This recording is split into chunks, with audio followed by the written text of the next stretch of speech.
Ash tennis academy દ્વારા શીલજમાં women's tennis tournament યોજાઈ અને 22 તારીખથી શરૂ થયેલી આ ટુર્નામેન્ટ 28 ડિસેમ્બર સુધી ચાલશે, જેમાં $15,000 કુલ ઇનામની રકમ ખેલાડીઓમાં વહેંચવામાં આવશે અને એશ ટેનિસ એકેડમી દ્વારા આયોજિત આ ટુર્નામેન્ટમાં જાપાન, રશિયા, ડેનમાર્ક, ઇંગ્લેન્ડથી ખેલાડીઓ આવ્યા છે અને આ ટુર્નામેન્ટમાં કુલ 72 ખેલાડીઓ રમી રહ્યા છે, જેમાં વિદેશના 12 ખેલાડીઓ છે અને એશ ટેનિસ એકેડમીના સ્થાપક રમેશ મોદીએ જણાવ્યું છે કે આ ઇન્ટરનેશનલ ટુર્નામેન્ટ છે। આ ટુર્નામેન્ટ ગત શનિવારથી શરૂ થઈ છે, જેમાં સ્પોર્ટ્સ ઓથોરિટી ગુજરાત સારો સહયોગ આપી રહી છે। આ પ્રકારની ટુર્નામેન્ટ કરવાથી ગુજરાતના પ્લેયરને સારું પ્લેટફોર્મ મળે છે। વધુમાં કહ્યું કે અમારી આ ચોથી ટુર્નામેન્ટ છે। જાપાન, રશિયા, ડેનમાર્કથી ખેલાડીઓ સેમીફાઇનલ રમશે। સિંગલ અને ડબલમાં 32 પ્લેયર टूर्नामेंट भाग लेशे। हूँ और मैं इधर ITF 15 के टूर्नामेंट खेलने आई हूँ और ये टूर्नामेंट 22 से चालू हुआ और ये इंटरनेशनल टूर्नामेंट है, इसलिए काफ़ी मतलब देशों से लोग आए हैं, जैसे कि जापान, रशिया, डेनमार्क। और मेरा आज सेमीफाइनल्स है, डबल्स और सिंगल्स दोनों का। આ ઇન્ટરનેશનલ ટુર્નામેન્ટ છે વુમન્સ 15 કે $15,000 અને અહીંયા બધી બહુ કન્ટ્રીના પ્લેયર્સ આવ્યા છે, જાપાન, રશિયા, ડેનમાર્ક, ઇન્ડિયા અને મેઇન ડ્રોના પ્લેયર્સ 32 હોય છે અને ક્વોલિફાઈંગના બીજા જે પ્લેયર્સ હોય એ। અને આ ટુર્નામેન્ટ લાસ્ટ સેટરડેથી સ્ટાર્ટ થઈ છે અને કાલે આની ફાઇનલ્સ છે અને આજે અહીંયા સેમીફાઇનલ રમી રહી છે।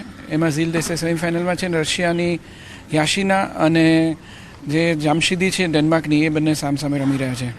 અને આવા ટુર્નામેન્ટો ફાળવાથી અને આવા ટુર્નામેન્ટો કરવાથી ગુજરાતના પ્લેયરોને બહુ મોટો પ્લેટફોર્મ મળે છે, એ લોકોને આવું એક્સપિરિયન્સ મળે છે અને વાઇલ્ડ કાર્ડ મળે એટલે એ લોકોને સીધું ક્વોલિફાઈંગને મેઇન ડ્રો રમવા મળે છે, નહીંતર બહુ અઘરું પડે બીજે રમવા જાય અને ખર્ચો વધારે થાય।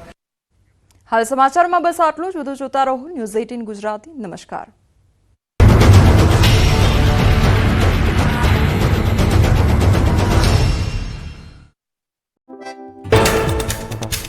વડોદરાના રોયલ મેળામાં તંત્રની બેદરકારી, બાળકોના જીવ સાથે રમત। ચાલુ રાઇડમાં દરવાજો ખુલી જતા બાળકો પટકાયા। સમગ્ર ઘટના મોબાઈલના કેમેરામાં કેદ। રાઇડની સ્પીડ વધુ હોવાનો લોકોનો આરોપ। પોલીસે તાત્કાલિક મેળો બંધ કરાવ્યો। વડોદરામાં રોયલ મેળાના સુપરવાઇઝર અને રાઇડ ઓપરેટરની અટકાયત। મેળામાં રાઇડ્સ માટે લેવાની જરૂરી પરવાનગી લેવાઈ છે કે નહીં તે અંગે તપાસ। મેળાની આડમાં જુગારધામ ચાલતો હોવાની આશંકા। વડોદરામાં રોયલ મેળામાં થયેલ દુર્ઘટના મામલે સ્થાયી સમિતિના ચેરમેનનું નિવેદન। મેળાના આયોજકોએ મંજૂરી કરતા વધારે રાઇડ ચલાવી લોકોના જીવ જોખમમાં મૂક્યા। આયોજકો સામે ગુનો નોંધી કડક પગલાં ભરવા સૂચના આપી હોવાનું ચેરમેને જણાવ્યું। વડોદરામાં ન્યૂઝ 18ના અહેવાલની ધારદાર અસર। માંજલપુરમાં રોયલ મેળામાં દુર્ઘટનાને લઈ તપાસ તેજ કરાઈ। FSL અને ફાયરની ટીમે હેલિકોપ્ટર રાઇડની તપાસ કરી। ચાલુ હેલિકોપ્ટર રાઇડનો દરવાજો ખુલી જતા બાળક નીચે પડ્યું હતું। ફરી મંજૂરી વગર ધમધમી રાઇડ્સ। વડોદરામાં રોયલ મેળાની દુર્ઘટનાને લઈ ડીસીપીનું નિવેદન સામે આવ્યું। 4 રાઇડની મંજૂરી ન લેવાઈ હોવાનું સામે આવ્યું। પોલીસે કમિટી બનાવી સમગ્ર મામલે તપાસ હાથ ધરી। વડોદરાના રોયલ મેળામાં હેલિકોપ્ટર રાઇડના રૂવાડા ઉભા કરી દેતા દ્રશ્યો સામે આવ્યા બાદ તંત્ર એક્શનમાં। અમદાવાદમાં તંત્રએ કાંકરિયામાં આવેલા અમ્યુઝમેન્ટ પાર્કમાં ઇન્સ્પેક્શન કર્યું। કાંકરિયા એમ્યુઝમેન્ટ પાર્કમાં નાના બાળકો માટેની રાઇડ સહિત કુલ 40 રાઇડનું મેન્ટેનન્સ ચેક કરવામાં આવ્યું। કાંકરિયા કાર્નિવલ ચાલી રહ્યો હોવાથી મોટી સંખ્યામાં આવી રહ્યા છે મુલાકાતીઓ। કોઈ અકસ્માત ન થાય તેને લઈ ચેકિંગ કરવામાં આવ્યું। અમદાવાદ શહેરના કેટલાક વિસ્તારોમાં વરસાદી માહોલ। કાંકરિયા મણિનગર વિસ્તારમાં વરસાદી છાંટા પડ્યા। હવામાન વિભાગે કરી હતી માવઠાની આગાહી। આવતીકાલે 22 જિલ્લામાં માવઠું પડવાની આગાહી। કરા અને જોરદાર પવન સાથે માવઠાની સંભાવના। છોટાઉદેપુર, નર્મદા, ડાંગ અને તાપીમાં કરા સાથે પડી શકે વરસાદ। 40 વડોદરાના રોયલ મેળામાં ચાલુ રાઇડ દરવાજો ખુલી જતા બાળકો નીચે પટકાયા। અગ્નિકાંડ બાદ બનેલી ગાઈડલાઈન માત્ર કાગળ પર। ફરી એકવાર મનોરંજનના મેળા મોત મેળા સાબિત થતા રહી ગયા। વડોદરાનું નિંદ્રાધીન તંત્ર હરણીકાંડ અને રાજકોટના TRP અગ્નિકાંડ બાદ પણ ઊંઘની ગોળીઓ લઈને સૂતું હોય તેમ લાગે છે, કેમ કે આ વખતે બાળકોના મનોરંજન માટે ચલાવવામાં આવતી રાઇડ્સ જીવ માટે જોખમી છે। વડોદરાના રોયલ મેળામાં નાના બાળકોની રાઇડ્સનો દરવાજો ખુલી ચાલુ રાઇડ્સ દરમિયાન ખુલી ગયો, જેથી બાળકો હવામાં લટકતા દેખાયા। 2-3 બાળકો તો નીચે પટકાયા। જી હા, એક નહીં પણ બે હેલિકોપ્ટરનો દરવાજો ખોલી જતા બાળકો હવામાં લટકી રહ્યા, જેનો હૃદયના ધબકારા વધારી દેતો વિડીયો જોવા મળ્યો. જે બાદ વાલીઓના જીવ પણ તાળવે ચોંટી ગયા, હોબાળો મચાવ્યો. ઘટનાથી રોયલ મેળામાં સન્નાટો છવાઈ ગયો.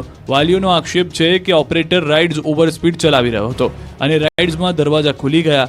એક પછી એક એમ 4 બાળકો પડ્યા. વાલીઓએ બાળકોને સમયસર ઝીલી લેતા કલ્પી ન શકાય તેવી દુર્ઘટના ટળી હતી. ઘટનાને પગલે શહેરના ઉચ્ચ અધિકારીઓ ઘટના સ્થળે પહોંચ્યા. તાત્કાલિક અસરથી મેળાની તમામ એક્ટિવિટી બંધ કરવામાં આવી. સુપરવાઇઝર હેમરાજ મોરે અને હેલિકોપ્ટર રાઇડના ઓપરેટરની ધરપકડ કરવામાં આવી.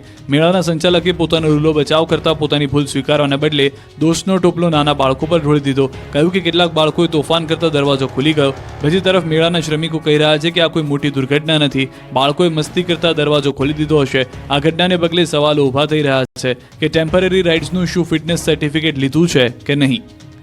વડોદરાની ઘટના બાદ અમદાવાદનું તંત્ર ધંધે લાગ્યું. કાંકરિયામાં આવેલા અમ્યુઝમેન્ટ પાર્કમાં ચાલતી રાઇડ્સની તપાસ કરી. વડોદરામાં હરણીકાંડ બાદ પણ તંત્ર જાણે બોધપાઠ ન લેતું હોય તેમ એક બાદ એક દુર્ઘટનાઓ બની રહી છે. વડોદરાના મેળામાં હેલિકોપ્ટર રાઇડ દુર્ઘટનાના રૂવાડા ઊભા કરી દીધા દ્રશ્યો જોવા મળ્યા, જેને લઈ હવે રાજ્યભરમાં ચાલતા આનંદ મેળામાં બાળકોની સુરક્ષા પર સવાલ ઉઠી રહ્યા છે. વડોદરાની ઘટના બાદ અમદાવાદમાં તંત્ર સફાળું જાગ્યું અને કાંકરિયામાં આવેલા અમ્યુઝમેન્ટ પાર્કમાં ઇન્સ્પેક્શન કર્યું. નાના બાળકો માટેની 20 અને મોટાની 20 મળીને કુલ 40 રાઇડનું મેન્ટેનન્સ ચેક કરાયું. હાલ કાંકરિયા કાર્નિવલ ચાલી રહ્યો હોવાથી મોટી સંખ્યામાં મુલાકાતીઓ આવી રહ્યા છે, ત્યારે કોઈ અકસ્માત ન થાય તેને લઈને ચેકિંગ